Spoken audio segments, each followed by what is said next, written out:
Dear students, आज Polysiphonia जो chapter है उसके अंदर आज हम पढ़ेंगे जीवन चक्र। पॉलीसाइफोनिया में जीवन चक्र किस प्रकार से होता है।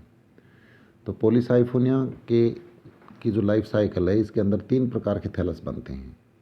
एक थैलस होता है अलैंगिक थैलस, जो सिर्फ अलैंगिक जनन ही करता है। इसको टेट्रास्पोरोफाइट कहा जाता है, यानी चतुष्बीजाणुद्भिद।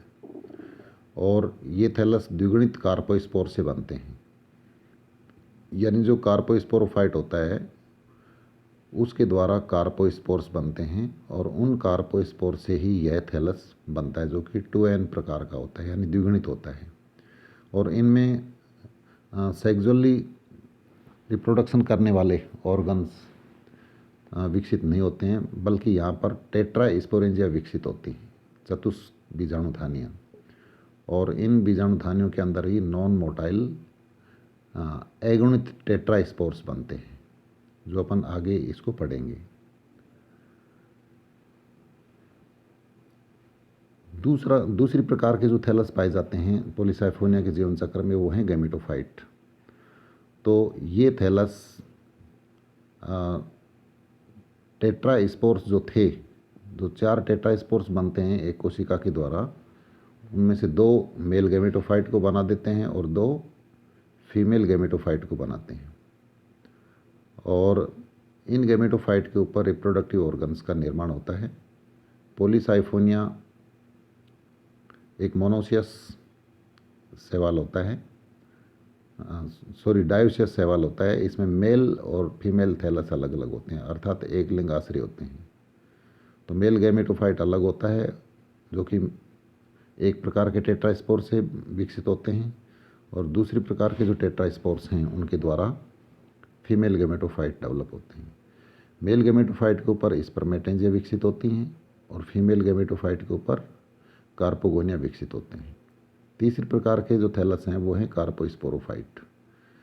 कार्पोस्पोरोफाइट का निर्माण डिप्लॉइड जाइगोट से होता है, और जो फीमेल गैमेटोफाइट है और कार्पोगोनिया में जहाँ फर्टिलाइजेशन होता है, उसी स्थान पर इसका विकास होता है। ये द्विगुणित थैलस होते हैं, जो कि फूड न्यूट्रिशन के लिए फीमेल गैमेटोफाइट पर ही निर्भर करते हैं। और इनके अंदर बनने वाली कार्पोस्पोरेंजिया के अंदर कार्पोस्पोर्स का निर्माण होता है। और इस प्रकार से पॉलीसाइफोनिया के जीवन चक्र के अंदर 3 प्रकार के थैलस बनते हैं। अब इसमें हम एक एक करके इनको पढ़ेंगे, यानी इनमें जनन जो है अलैंगिक प्रकार का होता है और लैंगिक, 2 प्रकार के जनन पाए जाते हैं। तो अलैंगिक जनन मैंने जैसा कि आपको बताया था कि टेट्रास्पोरोफाइट के द्वारा होता है। टेट्रास्पोरोफाइट के अंदर जो स्पोरेंजिया विकसित होती हैं, टेट्रास्पोरेंजिया, उनके अंदर टेट्रास्पोर्स विकसित होते हैं। टेट्रास्पोरेंजिया गोल और सेवनत संरचनाएं होती हैं, और ये पेरिसेंट्रल सेल से विकसित होती हैं।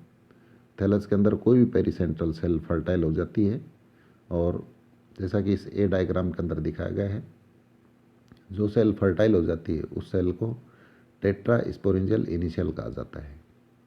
और यह सेल उसी परत की दूसरी पेरिसेंट्रल सेल से कुछ छोटी होती है, और इस कोशिका के अंदर वर्टिकल डिवीजन होता है, जिससे 2 डॉटर सेल्स बनती हैं।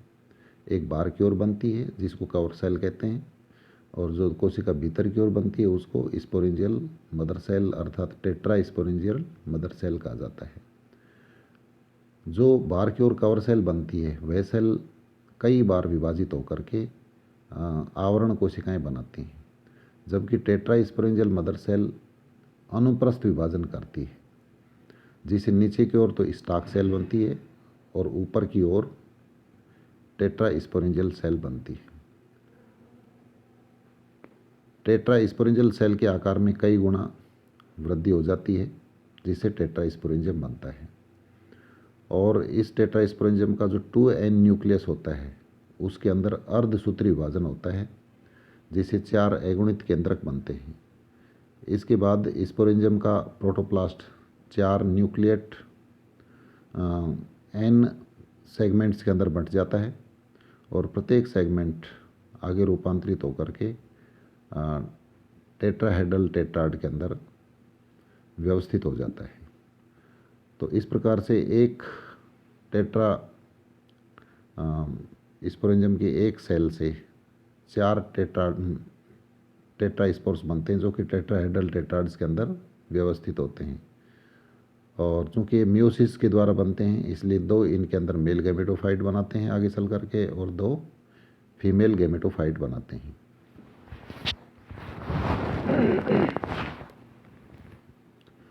इसके बाद इसके अंदर पॉलीसाइफोनियम में सेक्सुअल रिप्रोडक्शन है, जो कि इम्पोर्टेंट पार्ट है। और पॉलीसाइफोनिया के अंदर सेक्सुअल रिप्रोडक्शन ओगेमस प्रकार का होता है। और इसका थैलस हमने देखा है कि डायोसियस होता है, यानी मेल थैलस अलग होगा नर थैलस, और फीमेल थैलस अलग होगा। तो सबसे पहले अपन मेल थैलस को पढ़ते हैं, जिसके ऊपर मेल रिप्रोडक्टिव ऑर्गन्स बनते हैं। तो मेल रिप्रोडक्टिव ऑर्गन्स स्पर्मेटेंजिया यानी पुंधानियाँ कहलाते हैं। और ये मेल गैमेटोफाइट के शीर्ष पर जो फर्टाइल सेल्स होती हैं, फर्टाइल ब्रांचेज होते हैं, जिनको ट्राइकोब्लास्ट या शॉर्ट ब्रांचेज कहा जाता है, उनके ऊपर गुच्छों के अंदर विकसित होती हैं। ट्राइकोब्लास्ट कोशिका जो शाखा होती है, जब ये 2-3 कोशिका अवस्था में होती है, तो उसी समय इनके अंदर द्विभजन की दोनों शाखाएं, इनके अंदर डाइकोटोमस ब्रांचिंग हो जाती है। और कुछ जातियों के अंदर तो डाइकोटोमी की दोनों शाखाएं फर्टाइल हो जाती हैं, जबकि बाकी की जातियों के अंदर एक एक्सिस तो फर्टाइल रहता है और दूसरा एक्सिस जो है वो स्टेराइल रहता है। और स्टेराइल एक्सिस भी बाद में डिवीज़न करके फर्टाइल हो जाता है। ए डायग्राम के अंदर ये ट्राइकोब्लास्ट दिखाई गई है, जिसके अंदर नीचे की जो आधारी कोशिका है उसके अंदर विभाजन भी दिखाया गया है, और उस सेल के अंदर किस प्रकार से विभाजन होते हैं। इसमें इसमें जो स्पर्मेटेंजियम का जो विकास होता है, तो उसमें एक अक्षीय फर्टाइल सेल्स को छोड़ करके 1 या 2 बेसल सेल्स को छोड़ करके, जो कि स्टाइल होती हैं, बाकी सभी कोशिकाएं परिणत विभाजन करती हैं। और जो पेरिसेंट्रल सेल बनाती हैं, प्रत्येक पेरिसेंट्रल सेल फिर वापस विभाजित होती है और बाहर की सतह पर स्पर्मेटेंजियल मदर सेल बनाती है। और ये कोशिकाएं एक मास के रूप में व्यवस्थित होती हैं। अलग अलग जातियों के अंदर स्पर्मेटेंजियल मदर सेल यानी पुंमणुधानी मात्र कोशिकाएं 2 से 4 तक स्पर्मेटेंजिया बनाती हैं। और स्पर्मेटेंजियम एक कुछ गोलाकार एकोशी की संरचना होती है, और इसकी भित्ति 3 परतों में बटी रहती है। बाहरी भित्ति मोटी, मध्य परत जिलेटिनस की, और भीतरी परत रिफ्रैक्टिव पदार्थ से बनी होती है।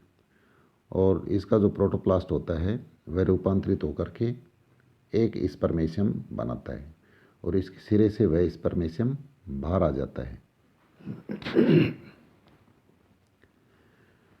दूसरे जो प्रकार के जो फीमेल गैमेटोफाइट होते हैं, उनके ऊपर जो ट्राइकोब्लास्ट होती है, उन पर कार्पोगोनिया का निर्माण होता है। और कार्पोगोनिया का निर्माण भी निर्माण होने के समय इसमें ट्राइकोब्लास्ट की जो निचली कोशिका होती है, उसकी एक कोशिका को छोड़ करके उससे कुछ ऊपर की ओर जो कोशिका होती है वह बार बार विभाजित होती है और एक कार्पोगोनियल फिलामेंट बना देती 4-5 कोशिकाओं का। और उस कार्पोगोनियल फिलामेंट की जो सिरे वाली कोशिका होती है, सी डायग्राम के अंदर देखिए,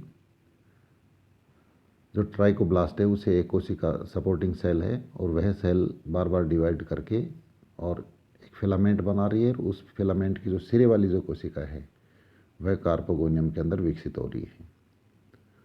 तो यंग स्टेज के अंदर फीमेल ट्राइकोब्लास्ट यूनिएक्सियल होता है।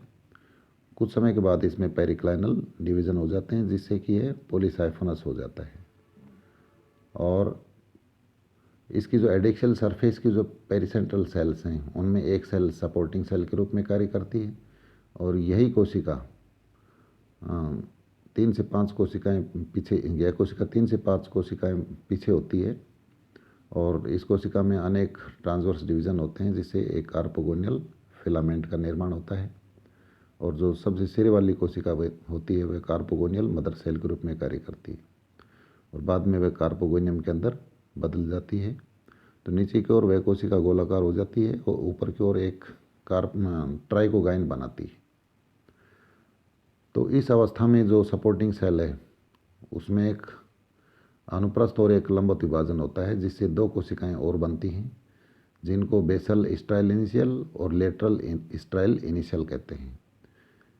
ये दोनों कोशिकाएं बाद में विभाजन करके बेसल स्टाइल फिलामेंट और लेटरल स्टाइल फिलामेंट बनाती हैं, और यह स्थिति आने पर कार्पोगोनियम निषेचन के लिए लगभग तैयार हो जाती है।